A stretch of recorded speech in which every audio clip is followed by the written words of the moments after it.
What's up, fam? Welcome back to The Right Way. My name is Kevin, and basically on this channel I do give you guys some tips and shed some knowledge on more or less how to sustain more of a healthier lifestyle and also lose some weight for those who are overweight. As far as for my last video, man, wow, you guys are absolutely amazing. The amount of support and the amount of people that has been reaching out, trying to help me, trying to give me some inspiration, it's been telling me their story. I'm at loss for words. You guys are absolutely amazing. Keep the stories coming. Keep the knowledge coming. The more you guys teach me, the more I'm able to teach back to you guys. With that being said, let's get into today's video.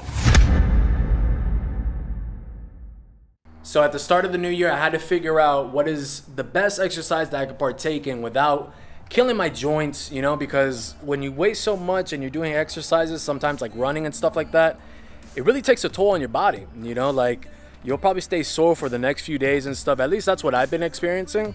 And after doing some research and stuff, I discovered, you know, maybe biking is the best route for me. And so I bought a bike. And let me tell you something, single-handedly the best decision I made so far this year. As a matter of fact, B-roll please.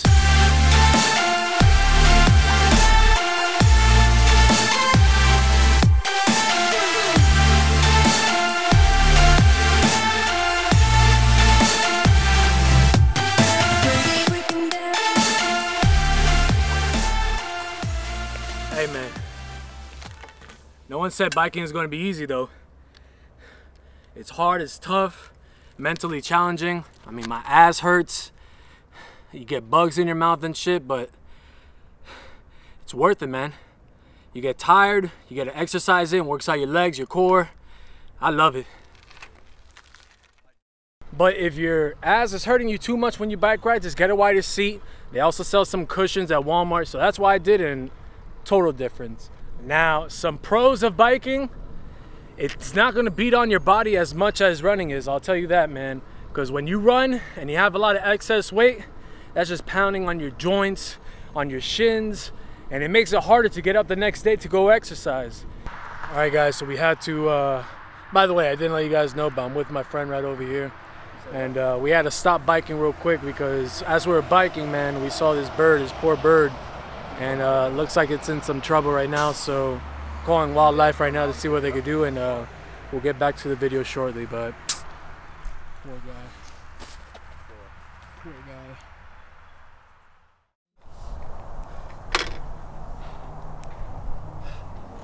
Oh man. Whew.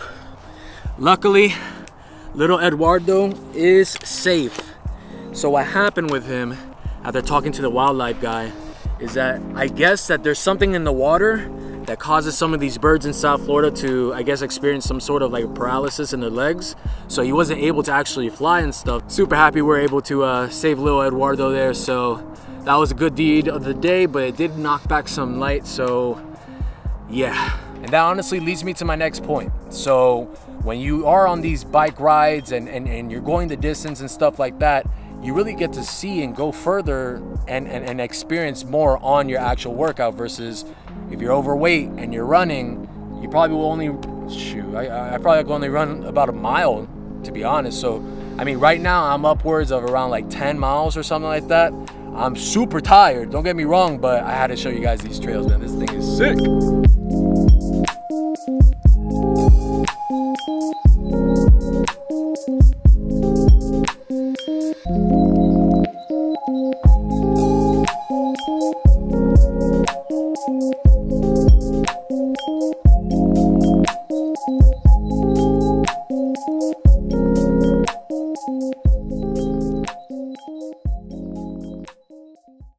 You know, when women say that men can't relate, they'll buy into that, man. Because just like women have bad hair days, yo, men had bad beard days. God damn. What's up, fam? So it is the next morning after that long bike ride I went on yesterday.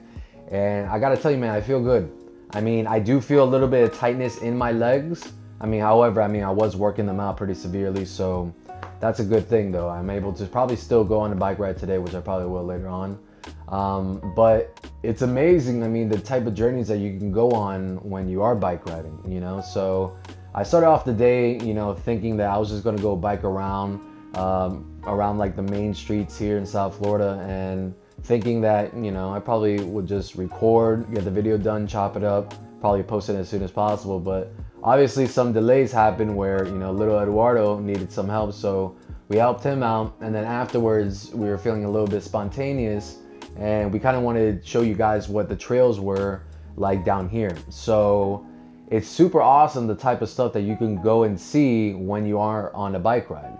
First things first, before even thinking about buying a bike, I do want to let you guys know some essentials that has helped me out a lot with this whole transition as far as biking and stuff like that. So definitely check these items out. So first things first, ooh, my favorite, man. Dude, you can't go wrong with water, man. You need to hydrate when you are on these bike rides.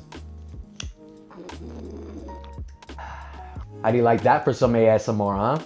Is it ASMR or is it ASMR? So when you are on a bike ride and you're going for a long distance, you're going to be sweating a lot and you're going to be burning a lot of calories. So having water on hand is very, very important. Now, the mistake I was making when I, first started biking was that I would only drink water. So when I would push myself and go these extra miles, when I would come back home, I would feel very drained and kind of like the opposite. I feel kind of dehydrated. And the reason why is because I really wasn't replenishing myself with electrolytes.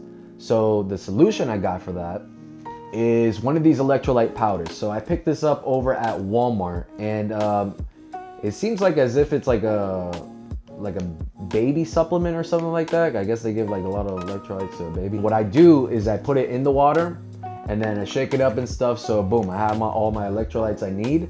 Now you can go the Gatorade route. Just having the Gatorade at home, like on hand, I would avoid to a certain extent. Reason why is because someone like me who has temptations around and stuff, I might sneak one or two. So just make sure that if you are gonna have some Gatorade to replenish your electrolytes, that's fine. But just make sure that you have it at in limited quantities. All right, so the next thing, I'm sure you guys were laughing a little bit in the video, but ooh, so comfortable, so stylish. GQ, get at me. No, but seriously guys, I mean, I picked these up at Walmart for 10 bucks. If you guys have more stylish ones and you want to take it out on your bike ride, by all means, man. But these get the job done. So the reason why I do wear sunglasses when I'm out on these bike rides is the same reason why I wear them when I'm driving in a car. You know, when I'm on the road and I'm driving, last thing I want to worry about is sun in my eye. Same thing applies to biking. So definitely get one of these. So the next item is definitely a necessity for me, especially since I live in South Florida where it's hot year round and the sun's always out, is definitely sunscreen. So you want to protect your skin, man. So I have a lot of tattoos I paid a lot of money for, so definitely want to protect that. And obviously when I go out at night, I don't want, you know, rosy cheeks because I'm so burnt from the sun. So highly recommend this when you are on your bike ride. Don't take this for granted. Now, as far as for nighttime, I really do try to avoid biking. Not only is it dangerous, but I feel like I don't get as good of a workout. Sometimes I really do though. It can get pretty humid down here in South Florida, so luckily I do sweat a lot sometimes, but there are cases where I do get a nice wind down here at nighttime, so it kind of doesn't work me out as much as it would in the day. But if I do bike at night, very important guys, bright clothing. I can't stress that enough to you guys. If you guys are riding at night, you want to make sure that you're able to be seen by everybody. So with this, you know, I mean, it's kind of hard to miss me. And also I do have a green bike, so that helps out a lot too. But make sure that you're able to be seen by other drivers. So that's very important. Next thing up is that you got to make sure that you're tracking your progress, and also you're tracking how many calories you're burning, you know, roughly or so, and how far of a distance you're able to go on your bike. Reason why is because you want to stay on track and see if you could push yourself to go further the next time you hop on that bike. The application I use to help me out to monitor all that is Map My Ride by Under Armour. I am not sponsored by Under Armour. I don't know why I have to say that. It's so stupid. No, but right here it tells you the calories. Down here it tells you the distance, miles per hour, and all that good stuff. Now the other cool thing is that it tells you, it shows you on a map more or less how far you've gone and stuff like that. That way you can, you know, track your routes and stuff, which I highly do recommend. You gotta, you know, stay on top of your progress and stuff like that. So definitely look into that when you get a bike. And lastly is to get a bike. So I went to the local bike shop over here and I spoke with the owner, told him more or less the journey that I'm on, and he steered me in the right direction to point out the right bike for me. It was a little expensive, so if we are on a budget, then I highly do recommend you guys checking out Walmart. You could definitely get a decent bike from Walmart that will get the job done under $200. But if you do have the budget to work with, I highly recommend that you guys do go to a bike shop and you spend a little extra money. It will go a long way. Now, is biking really better than running? And in my opinion, it can be. You see, running for me was not just for the workout, it was really for me to become one with my thoughts. And now that I'm trying out biking, it kind of is the same thing for me. Now, the difference that I'm noticing a lot with the running versus the biking is that when I used to run, I used to get a lot of shin splints and my knees would always be so like aching. Now that I bike, I'm not experiencing that. Maybe it's because I haven't been biking for too long. Maybe eventually I will. But this is definitely something that I'm going to be implementing for the rest of my life into my workout routine. So is biking better than running? I'll let you guys decide. So if you found this video helpful, make sure that you send it to any family members or friends that could benefit from this. Also make sure to subscribe if you haven't, that way you can come along for the journey. Remember, stay active, be positive, and I'll see you on the next one. Outro, please.